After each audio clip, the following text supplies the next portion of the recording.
Hi friends, Vivekananda చెప్పిన సోదరిమణులారా, లేవండి మేల్కొండిలో part 11లో వేదాంత దర్శనంలో పార్ట్ 1 చెప్తున్నాను ఈరోజు నేను. ఈనాడు వేదాంత దర్శనం అని సాధారణంగా పేర్కొనబడుతున్న దానిలో భారతదేశంలో ఇప్పుడున్న వివిధ వాదాలన్నీ చేరి ఉన్నాయి. ద్వైతం మొదలు అద్వైతం దాకా అవి ఒకదాని మీద ఒకటి మెట్టిమెట్టుగా అమిరి ఉన్నట్లు నాకు తోస్తుంది. వేదాంతం అనే మాటకు వేదాల అంతమని అర్థం. వేదాలు హిందువులకు పరమ ప్రమాణమైన సారస్వతం. వేదాలంటే రుక్కులు, కర్మలు అని మాత్రమే పాశ్చాత్యులు అర్థం చేసుకుంటారు. కానీ నేడి భాగాలు చాలా వరకు వాడుకలో లేకుండా పోయాయి. భారతదేశంలో ప్రస్తుతం వేదాలంటే వేదాంతం అన్న అర్థం వాడుకలో ఉంది. మా భాష్యకారులు అందరూ ప్రమాణవాక్యం ఏదైనా ఉదాహరించవలసి వస్తే నియమంగా వేదాంతం నుండే ఉదాహరిస్తారు. భాష్యకారుల పరిభాషలో వేదాంతం అంటే శృతులే. వేదాంతం పేరిట వెలిసిన గ్రంథాలన్నీ వేదాల్లోని కర్మకాండ భాగాలకు తరువాతే వ్రాయబడ్డవి కావు. ఉదాహరణకు ఈశోపనిషత్తు యజుర్వేదంలోని 40వ ప్రకరణం. ఇది వేదాల్లోని అతి ప్రాచీన భాగాల్లోనిది. అలాగే కర్మకాండ అనబడే బ్రాహ్మణాలలోని భాగాలైన ఉపనిషత్తులు ఉన్నాయి. తక్కిన ఉపనిషత్తులు స్వతంత్రాలైనవి. బ్రహ్మాండాలలో కానీ వేదాల్లోని ఇతర భాగాల్లో చేరినవి కావు. కానీ అవి వేదాల్లోని ఏ భాగంతోనూ బొత్తిగా సంబంధం లేక స్వతంత్రాలైన అనుకోవటానికి కారణం కనబడదు. ఎందుకంటే వీటిలో చాలా వరకు మనకు లభించకుండా పోయాయని, బ్రాహ్మణాలు ఎన్నో కాలగర్భంలో కలిసిపోయాయని మనకు తెలుసు. కాబట్టి స్వతంత్రాలైనవి మనం అనుకునే ఉపనిషత్తులు కాలక్రమంలో వాడుకలో లేకుండా పోయిన బ్రాహ్మణాలలోని భాగాలై ఉండటం సంభవమే.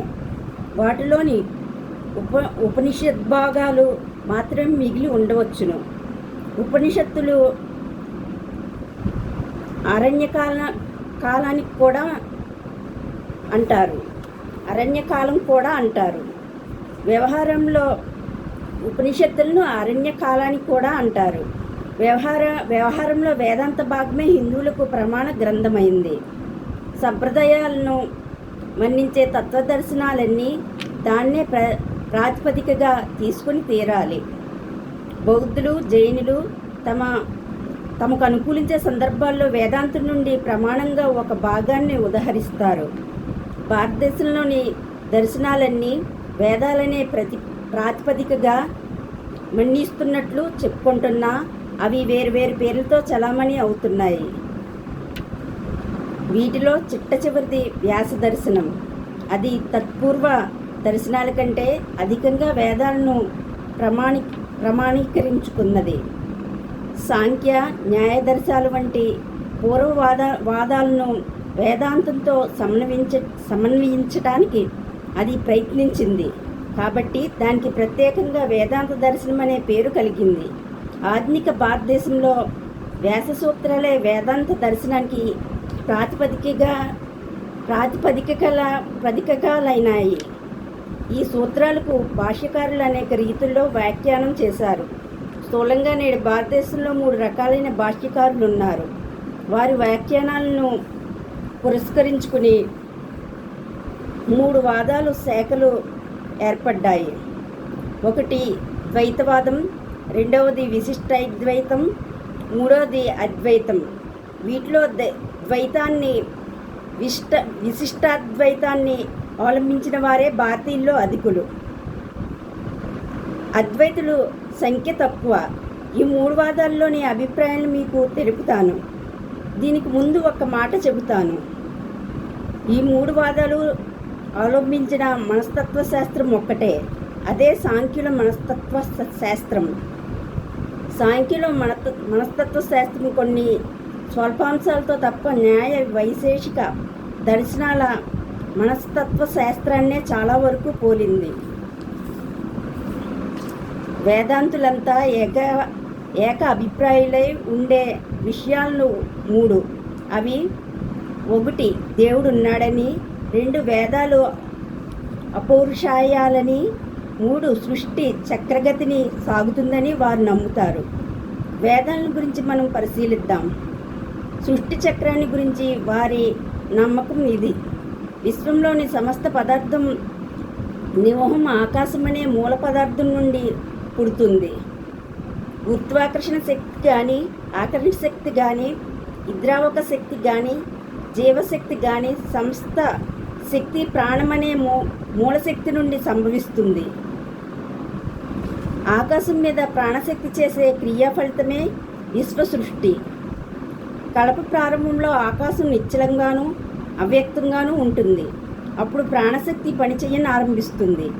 ఆ పని వర్ధిల్లే కొద్దీ ఆకాశం నుండి స్థూల వస్తువులు, మొక్కలు, పశువులు, మానవులు, నక్షత్రాలు మొదలైనవి ఉత్పన్నం అవుతాయి.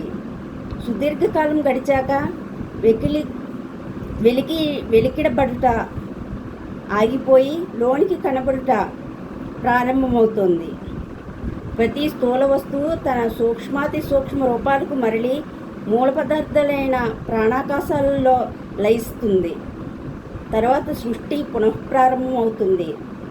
ప్రాణాకాశాల అతీతమైన మరో వస్తువు ఉంది. అది మహత్ విశ్వాత్మ. ఈ విశ్వాత్మ ప్రాణాకాశాలను సృష్టించదు, తానే ప్రాణాకాశాలుగా పరిణమిస్తుంది. మనస్సు, ఆత్మ, దేవుడు, వీటిని గురించిన నమ్మకాలను ఇప్పుడు పరిశీలిద్దాం. సర్వజనాంగీకృతమైన సాంఖ్య మనస్తత్వ శాస్త్రం ప్రకారం విషయగ్రహణంలో ఉదాహరణకు చూచుట అనే క్రియ జరగడానికి చూచటి కారణాలు కళ్ళు ఉండాలి. కళ్ళనే ఉపకరణాల వెనుక నేత్రేంద్రియం కావాలి. దానికి సంబంధించిన నాడీ కేంద్రం అవసరం. ఇవి బాహ్యంలో ఉండే ఉపకరణాలు కావు. ఇవి లేకపోతే కళ్ళు చూడలేవు. ఇంతేగాక చూడగలడానికి మరికొన్ని కావలసి ఉన్నాయి. మనస్సు వచ్చి ఇంద్రియాలతో చేరాలి. ఇంతేగాక ఇంద్రియానుభవం బుద్ధికి కొనిపోబడాలి. నిర్ణయించేది ప్రతిక్రియ చేసేది అయిన మనోస్థితే బుద్ధి. బుద్ధి నుండి ప్రతిక్రియ కలిగేటప్పుడు దానితో పాటు బాహ్య జగత్తు గోచరిస్తుంది. అహంకారం తోస్తుంది. ఇక్కడ సంకల్పం ఉంటుంది.